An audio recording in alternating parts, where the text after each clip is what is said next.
होटलों में खाना बर्बाद करने की आदत पर अब लगाम लगने वाली है। मोदी सरकार अब होटलों में परोसे जाने वाले डिश की मात्रा तय करने वाली है। इस डिश की मात्रा उतनी होगी जितने में एक शख्स का पेट आराम से भर जाए और खाना भी बर्बाद न जाए।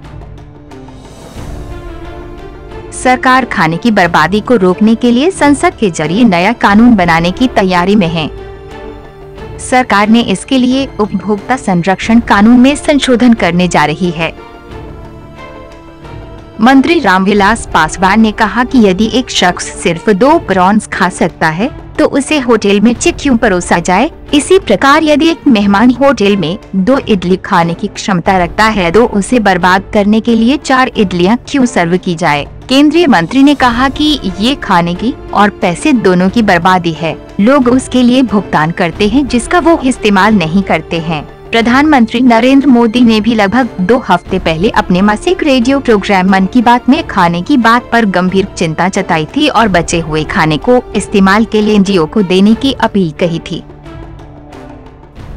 मेरे प्यारे देशवासियों, जब से मैं मन की बात कार्यक्रम को कर रहा हूँ, प्रारंभ से ही एक बात पर कई सुझाव मुझे मिलते रहे हैं और वो ज्यादातर लोगों ने चिंता जताई है फूड वेस्टेज के संबंध में।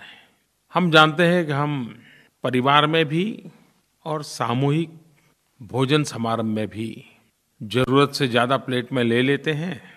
जितनी चीजें दिखाई दे सब सारी की सारी प्लेट में भर देते हैं और फिर खा नहीं पाते हैं। जितना प्लेट में भरते हैं उससे आधा भी पेट में नहीं भरते हैं और फिर वहीं छोड़ के निकल जाते हैं। आपने कभी सोचा है कि हम जो ये जूठन छोड़ देते हैं उससे हम कितनी बर्बादी करते हैं?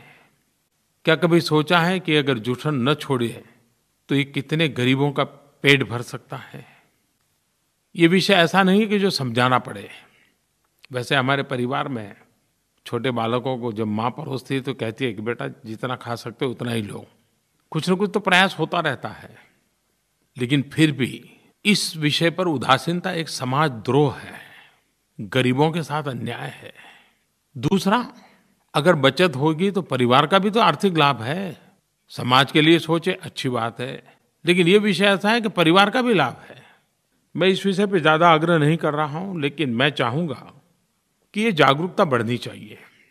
मैं कुछ युवकों को तो जानता हूँ कि जो इस प्रकार के आंदोलन चलाते हैं, उन्होंने मोबाइल ऐप बनाए हैं और कहीं पर भी इस प्रकार की जूठन पड़ी है तो लोग बुलाते हैं, बोले सब इकट्ठा करते हैं और उसका सदुपयोग करते हैं, मेहनत करते हैं और हमारे देश के नौजवान करते हैं। हिंदुस्तान के हर राज्य में कहीं न कहीं आपको ऐसे लोग मिलेंगे।